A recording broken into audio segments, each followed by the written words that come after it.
What is going on, guys? Today we're going to be talking about the buffs that have happened in Destiny 2. We've had a few changes to some weapons and I got them here in my inventory, but instead of boring you with the gameplay and the stats and stuff like that, I want to give you the real feel of what I think about these weapons since the update.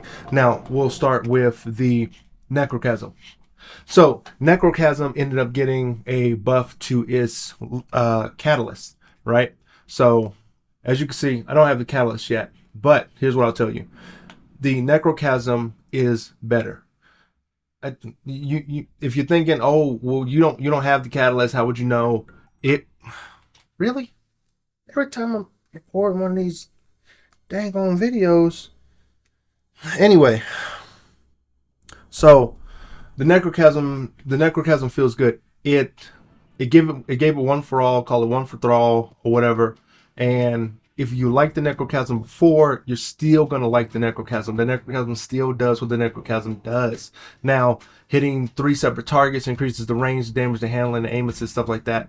An 85 recoil direction for the Necrochasm. The only thing I don't like about the Necrochasm with its recent buff is I feel like if hitting 3 separate targets increased the damage, the range, the handling, and stability of the weapon, right? You're looking at the 94 stability that's sitting on the Necrochasm. And you may, if you haven't used it, you know it's still a bit jumpy. That could be the recoil direction. That could be due to stability. It already has an arrowhead break, but we can't add anything else to the recoil direction. Doesn't give it 100% recoil direction, so the gun ends up not being a click to win button. It becomes more of a skill gun because you have the 85, you have the sway, you have the back and forth for what it's going to do. It's going to shoot like this, but eventually when you get to higher shooting, it's going to start doing this. It's going to start doing that. You're going to feel that. And when you have the one for thrall going, does it feel better? Not necessarily, but you're taking down ads quicker. You're taking down curse thralls quicker. You're actually feeling like your primary it feels like a primary weapon. It has that that true auto rifle primary feel. It feels like you're really shooting out not necessarily bullets like Scathe Lock, not like what's that other one called? The old Sterling. It's not going to feel like that. It's not going to feel like you're shooting out bullets. It feels more or less like you're firing an Osteostrega that beams a lot faster to the enemy. That's more or less how I feel the Necrochasm is. So if you're not in any rush to get the Necrochasm, if you can't beat Crota, if you can't do the whole Crota run thing, then that's how I'm going to describe how it feels for the Necrochasm. So it's better if you liked it. It's not any better if you didn't already like it. So, yeah. Cerberus +1. Every dog has his day, right? I've been waiting to use that one for a long time, and I like the Cerberus +1, right?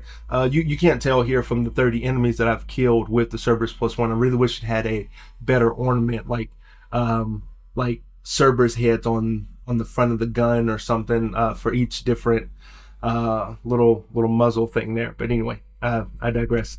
The Cerberus +1 feels like the Cerberus +1, but how it should have felt the entire time. I believe it more or less when you get a kill, right? So only with the catalyst. When you get a kill, you can take the gun, you take it, turn it sideways, they do a little smack on it, and you do more damage, and it changes the pattern, right? So after a final blow, long press the gun, return ammo to the magazine, and swap to a tighter spread that deals increased damage. I think before it used to do the opposite of that. I want to say that you could always have it on. You don't have to do a kill with it, and it would do increased damage, but with a wider spread, if I'm not mistaken. So it made it feel like it was an auto rifle shotgun. Now this is a shotgun auto that turns into a more accurate weapon. So you get rewarded for securing the kill in the first place. Cerberus +1, in my opinion, is a skilled weapon, and the recoil direction does not really bother it too much. If you've looked at the impact, the range, the stability, and handling on it, you could think that it's straight cheeks. But if you fought against anyone in PvP with Cerberus +1, or even go out and just use Cerberus +1, it hits that person, that enemy, so many times that they just start flinching all over the place, and it's not bad if you know how to use it. Is this gun? It's not meta. It's not game breaking. It's fun. If you like Cerberus, you're gonna still love Cerberus. It takes a little bit getting used to with doing the kill and doing the long press, switching it back and forth.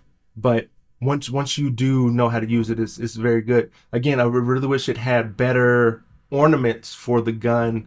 I think ornaments really sell the usage of a gun, even if the gun is bad. I've seen some people still using Ruinous Effigy. Not to crap on Ruinous Effigy. It's just not for me. But I do have a really good ornament for it, and for those who do like using it, it does look good for a exotic weapon that many people don't really use. But anyway, this isn't a Ruinous Effigy video. This is Cerberus +1. So again, it's good, and I really wish I wish more people would use it, but I do wish it had a better ornament attached to it. So, Dead Man's Tale. Dead Man's Tale is back. It is what's I feel like it's that the Dead Man's Tale is the John Wick of scout rifles and this long gun meta. I don't think that they knew how long guns were going to land in the game, and they didn't want them to be too powerful. It came out way too powerful. Everybody in the grandma was using it. It took no skill to use it at all. Then they nerfed it into the ground, so then no one used it for that whole duration. Then they buffed it a little bit, and Dead Man's Tale lovers came back, and then they buffed it again, almost bringing it back, letting people know with all the changes to pulse rifles, scout rifles, to all the range changes, decoupling range from zoom and everything. I felt like Dead Man's Tale had its time to come back because there were more guns defeating it in its wheelhouse than it was supposed to. So if I'm a 120 hand cannon user and I'm hitting up to 30 meters, Dead Man's Tale should be hitting at 34. So I should have the jump on you before you have the jump on me. So that's where skill comes into play. And Dead Man's Tale should be able to be shot from the hip. It should be able to be used down sights. You should be rewarded for both. And that's what Dead Man's Tale had brought to the table when it came to functionality and playability. Now we have, in this season, this is the current season this video is being recorded in, the season of Echoes, is I want to say it's Unstoppable Scout. Are you going to go in there and use Dead Man's Tale over something else? Maybe, if you liked it like that. The cranial spike, the increase to, so let's see, maximum stats, cranial hip firing, deals increased damage. I thought more than a crafted weapon that the catalyst would be somewhere around there, but maybe Dark Forge is its catalyst. I thought Cranial Spike was the catalyst. Maybe I have to go back in and rework it in the Enclave or something, but Cranial Spike provides increased reload speed. It provides increased damage. I want to say it stacks up to 5 times. So yeah, the catalyst is supposed to be in here somewhere, but I have it fully crafted out. I don't use Dead Man's Tale like that, as you can see. I don't use it like that. But from what I hear from the community and how Dead Man's Tale is working out now, that it's back to its former glory. You can use it in PvP, you can use it in PvE if you like that. So it's got plenty of good ornaments out there. Again, I think ornaments sell guns on their usage, and playability comes second if it's good, if it's bad. And if it's bad, people don't use it, even if it's got good ornaments. So it looks, feels great to play with again. So Dead Man's Tale is back on the table. So All right, now Bastion, fusion rifle, came back with, supposed to be come back with a vengeance, but I still, I still do not like Bastion. When I used it, I could not see, not see, because you could see the buff happening. I couldn't feel the difference. And when it came to utilizing the was after a successful melee hit, this weapon gains increased damage, reduced charge time, improves reload for a short duration, hitting the target with most of the pellets in a burst, increased melee damage for a short duration. I don't feel any of that. When I shot the gun, at first it seemed the same Bastion. It seemed the same. And then when I got the melee hit and shot it again, it felt the exact same. It wasn't an immediate. It wasn't like kickstart. It wasn't like backup plans. No, was it no? Is it no back? No. Let's say it's called backup plan. It wasn't like control burst. There was no immediate charge time reduction that I could really noticeably see when I used it. The charge time is 780. 780 charge time is not as it's not high.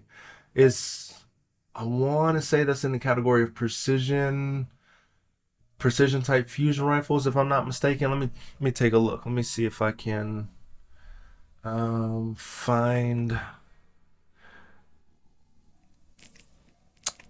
I don't have any precisions. I don't have any precisions with me.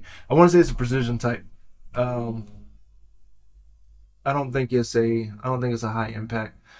Bastion is not is it's not the Titan exotic that we want. It's not. It doesn't do anything for the kit of Titans. If it said you do the melee hit and you greatly get increased damage, recharge reduction, and reload speed, we could probably use that. Um, we could potentially use that as Titans, but as it stands now, it don't do anything else. If it had a catalyst that I don't know, concentrated those three shots into a single beam, um, it needs a charge time reduction for this to take effect, um, or be able to swap modes with it to. So it's the Cerberus of the fusion rifle. So you get a kill, and then you swap functionalities of it, and then it does like a heavy shot, and with like wider like a wider spread, or I don't know. It's just it's not the Titan that like exotics. Titans aren't going to go out of their way to use this exotic. They're not going to use Bastion that way. It's it's still going to stay in the vault. I think I pulled it out of collections to look at this. As you say, I only got 11 kills from doing the testing with it, and I'm probably going to re-delete this. It ain't doing anything for me. It doesn't give me back my melee energy or my class ability. It the charge time is negligible. It's not a good look for the gun. So Bastion back on the table, back in the vault. It's a no go. It's a no go for me. Yeah. All right, so let's talk about the Manticore. The Manticore got a little bit of a slight change to it, and it's a good change, in my opinion.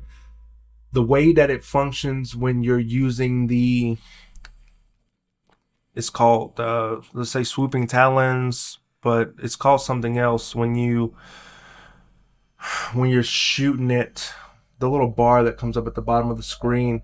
So when you're using the Manticore, you get this little bar on the side that charges up, and then as you as you get kills with it, and then you jump up in the air, you end up floating and staying in the air for a while, right? This is something I could have showed you in real time, but it takes more time to actually get all that together to show you a mediocre perk. I don't want to waste your time with that.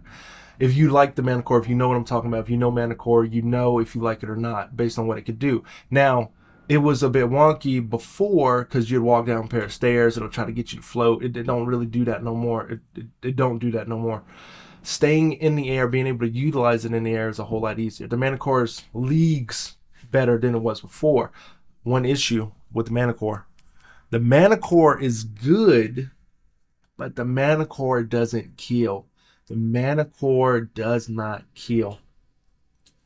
What could have changed with this if I don't know while you're because let's see if it does while you're in the air doing sustained damage and final blows with this weapon to reduce combat accuracy of the opponents for the combatant and return ammo to the magazine.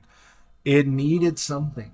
The Void Kit to put with Manticore doesn't have damage boosting perks. You'd have to go prismatic for the whole thing. You'd have to go prismatic. You'd have to get the radiant, and then you'd have to start securing some kills. Manticore is, in my opinion, maybe a prismatic gun. I don't think Bungie's thinking about the Manticore anymore like that. They gave it a buff, they gave it an update, they thought they fixed what they fixed, but it don't do anything. It don't do volatile rounds. If you got kills in the air and it did volatile rounds, Manticore would be good. If it did, yeah, I think that's all it would need. If there's an exotic or something that comes out to where because I know you got the one now where you hit opponents with void damage or something, it weakens the target. That's not sticking around forever. There needs to be a permanent exotic or something in the game. Specifically, I'd say for Titans, because Titans are the submachine gun wielders. They're supposed to be like hunters have sidearms, warlocks have fusion rifles, and the Titan has submachine guns, right? If all classes are not built the same, even though they have a lot of the same kits, they're not built the same. They have different exotics that focus on different things. And the Manticore is a submachine gun. It does something that the Titan can already do with one of its exotics, I want to say the Lion Ramparts, or making it float. But if we had a different version of the Lion Ramparts, like maybe the Raven's chest or something, or like the Panther's hands or something that goes with the void, the void type of kit. You name it whatever you want to name it, but it has to deal. But it would need to do something more than, I want to say, what is that exotic called with the that it helps out the submachine guns that they nerfed recently. Maybe because Manticore. I don't think it was because of Manticore. I think it was because of the Teraba. The Teraba's out there tearing people up. Is the Ravenous Beast is. It does what the Manticore's lacking. It adds damage to the submachine gun, rewarding you for the skillful play of defeating the enemy with the weaker weapon, right? So same thing with Huckleberry. Huckleberry rewards you for getting the kill with the weaker weapon. Because if you're in submachine gun territory, you've already been in scout rifle territory, handgun territory, bow territory. You've surpassed all that to get that close. And then you beat that guy who probably had a shotgun or a sidearm, which you'll probably get dominated by, but you beat them with the weaker weapon. You're supposed to be rewarded for that. The Manticore does not do that. It does not reward your efforts for the work you put in for the weapon. So if you like it, you like it. But if you don't, the Manticore now is a Gerfalcon's weapon. So Gerfalcon, Manticore. But if you're using Gerfalcon's, aren't you using something else? I like Manticore, but I don't like it like that.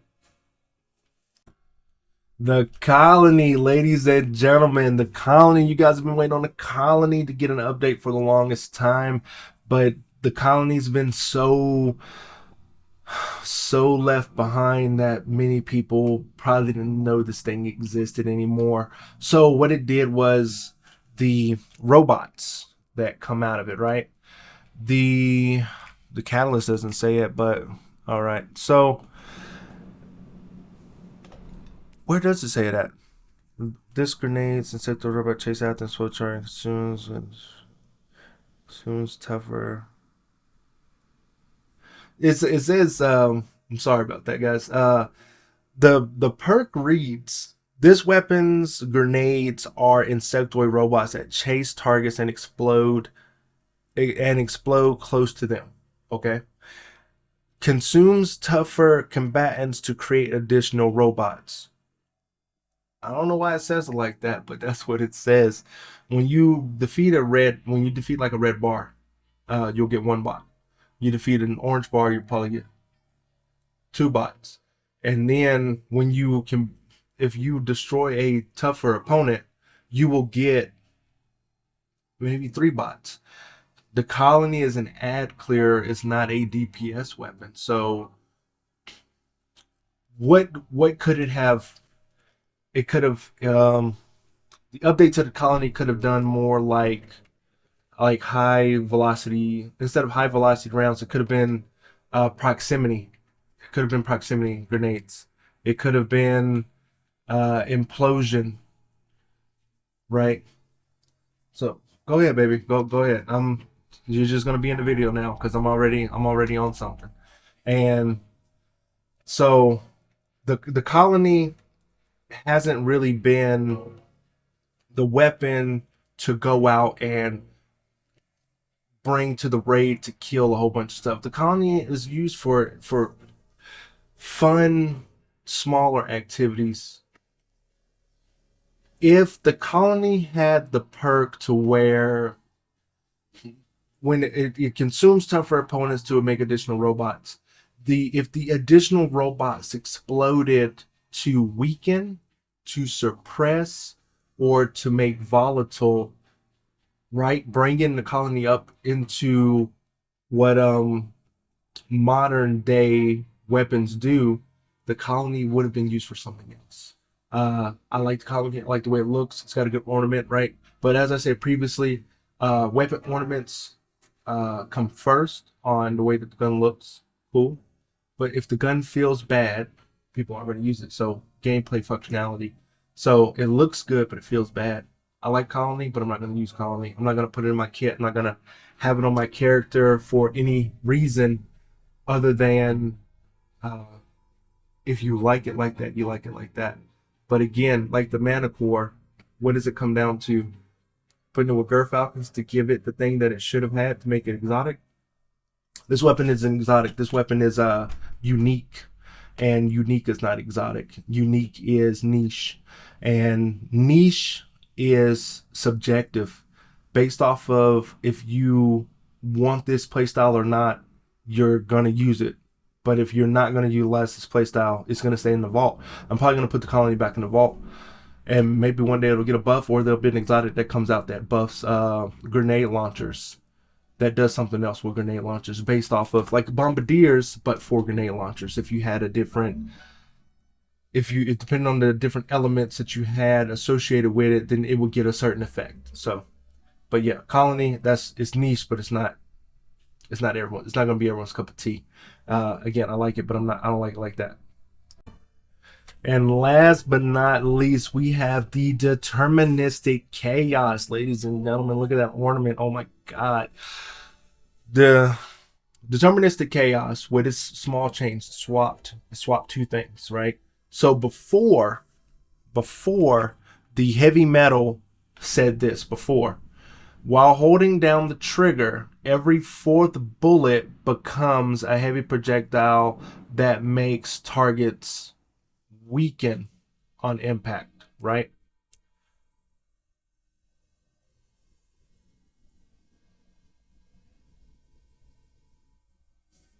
Okay, so I'm rereading it. I'm pretty sure that they changed it, but maybe the UI hasn't updated. So heavy metal. Let me see if I can look at this. I'm gonna move myself over a little bit. The heavy metal states every fourth bullet becomes a heavy projectile that makes targets volatile on impact. This says strongest bearing chambers while holding down the trigger. Every fourth heavy metal projectile also weakens targets on impact. I didn't. If that's how it works, that's how it works. I thought it was they switched the fourth in the 16th shot, to the 16th shot now weakens, and then the 4th bullet makes it volatile. I thought that's how it worked. Anyway, let's assume it works in the way that I said the second time, that the fourth shot used to weaken, and then the 16th shot used to make them volatile. They switched it. The 4th shot makes them volatile, and the 16th shot weakens. I want to say that's how that works, right? But the UI just ain't updated yet, right? So I'm going to move myself back over here. This thing needs a catalyst, and it doesn't need anything significant. It needs deeper mags. It needs deeper reserves. If it had deeper reserves, cool. If it had some way to replenish the ammo back into it, if it had deconstruct as part of its kit, that'd be great. Deconstruct. You have anti-barrier on this, right? So Thunderlord has overload rounds on the stroke, right? The thunderous stroke that it has, it stuns overload champions, right? So this is the anti-barrier version of it, the unstoppable version of it. I don't think that is the arc one. Grand Overture. I don't think Grand Overture does unstoppable. Correct me if I'm wrong. I'm not gonna go look for it right now, but I don't think that it does. But anyway, so we have a arc overload. Cool. We have void anti-barrier. Also cool. Usually anti-barrier has been linked to solar for the most part, right? Radiant, solar. But it's a void weapon that weakens and is anti-barrier. Go out and use Deterministic Chaos. If you don't believe me, these numbers of enemies defeated that I have here on the screen, they're gonna go up. This is in my kit now because it breaks barriers and it weakens. It's a little low on the magazine or the reload speed. If we could get a catalyst that increased reload speed, deeper reserves, something to put back rounds into the magazine. If it or the catalyst makes the target suppressed as well, who knows? Because I want to say there's a prismatic fragment that says if you suppress an enemy, it reloads your current weapon. Maybe that'd be too strong for Deterministic Chaos, but we have, I want to say, if you use the two-tailed fox and you use that prismatic fragment, you can essentially, if you hit all 3 of the rockets in there, the jolt, the incandescent, or the scorch, and the suppression, it will reload that two-tailed fox. It gets a little jammed up, but it does reload it. So you have a consistent way of reloading the two-tailed fox over a damage phase, right? It does mediocre damage. I want to say about 1,400,000, something like that. Still, two-tailed fox ain't the best.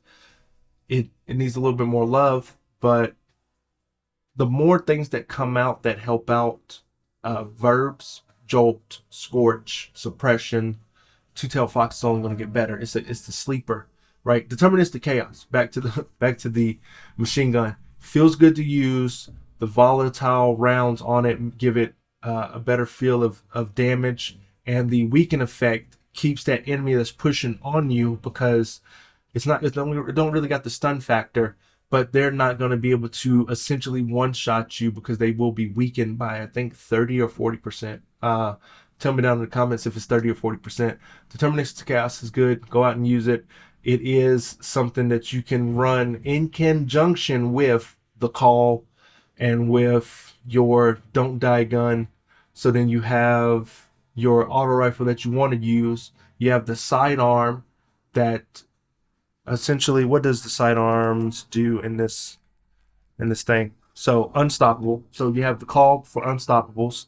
You have the Deterministic Chaos for anti-barriers. And there's nothing here for auto rifles, but the kinetic is just the kinetic, or the auto rifle is just the auto rifle, if that's what you want to use. Again, so Deterministic Chaos is a part of the kit now. Don't sleep on it. It's good to use. Go out and get it or grind for it. Do do the thing. Try it out. If you don't like it, oh well. I'm saying it's good. Okay, so here is I gotta show you this with the truth. I gotta show you this. I don't I don't know if it's always. I know the truth used to be better back in the day. I don't know how it's functioned between it getting nerfed and the buffs that it did receive. Now, I know in the developer update it said go and try the truth. But anyway, I'm talking too much. So, look at this. Look at this acolyte. You see that red dot, right? So, I'm leaning into the microphone more so you could try to hear me as I do this multitasking. So, I'm going to shoot this.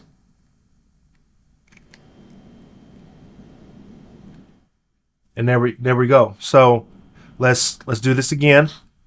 See the red dot? Okay. I didn't know I was that close to that hand. Okay, let's do this. Let's get over here. Let's get that on target. Shoot that. Okay. So one last time. Right? Acolyte over there. We'll try to go for that acolyte over there. Oh, it went out of my sights. Let's go for that. Now,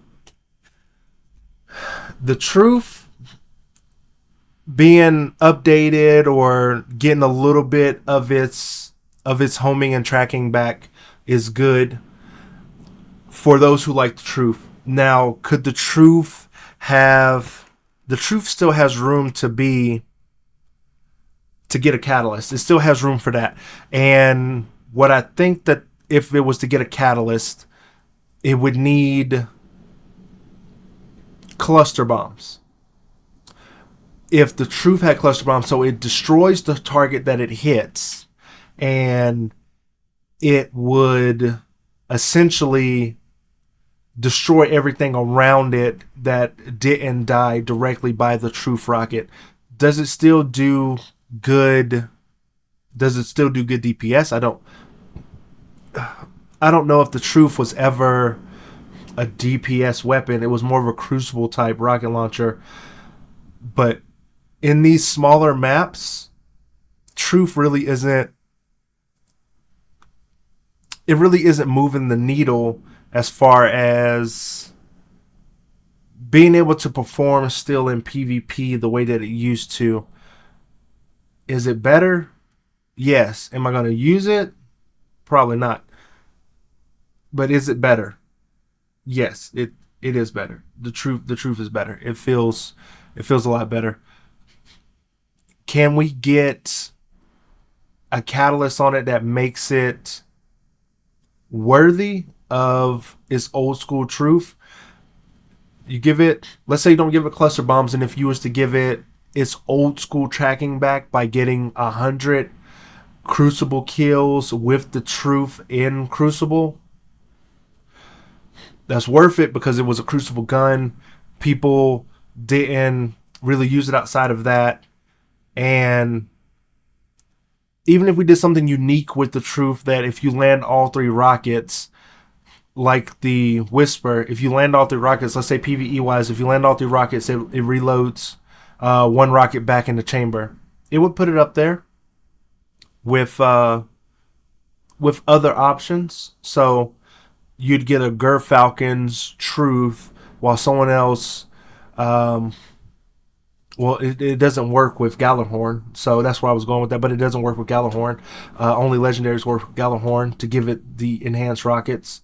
So, or if you destroy an enemy, if it was to get that wild card effect and make the volatile little things on the ground, if it just did, because I know Crux Determination does that, right? But if you're thinking, oh, well, it ain't Crux Determination, this is the truth. The truth, without its tracking, is a void rocket launcher, to be fair. It is, without cluster bombs, it is a void rocket launcher that holds 3 rounds in the mag. Without something else, Vorpal weapon, the truth is a two-tailed fox that doesn't do even what two-tailed fox does. So if you got a kill with the truth and then that ended up sending out a homing micro missiles to, now I'm just talking about Gallahorn, right? If I don't know, it tell me in the comment section what you think truth should do outside of what it already does. Is it better? Yeah. Um, could it have permanent lock on tracking like Eyes of Tomorrow with a catalyst? I think that would be cool. So you could track onto a target, go off screen, shoot it somewhere, and give it the truth effect. Because Eyes of Tomorrow was the new, was the solar version of Truth, and Truth used to just have a place in the game that I don't feel like it's actually hitting that anymore. So again, this has been a long conversation about Truth, and it has been updated, but is it worth your time to put it in your kit? I don't know if that's the case, but if you like it, it's better. If you don't like it, you can still put it in your vault or delete it. Well, hopefully you guys did enjoy the video in the type of format of me explaining the weapons in the way that I explain them and the way that I break them down. Go ahead and hit a like on the video if you did find the breakup of the way that I do the content and explain the different types of weapons over time. I'd like to thank you guys for watching, and I'll see you in the next one.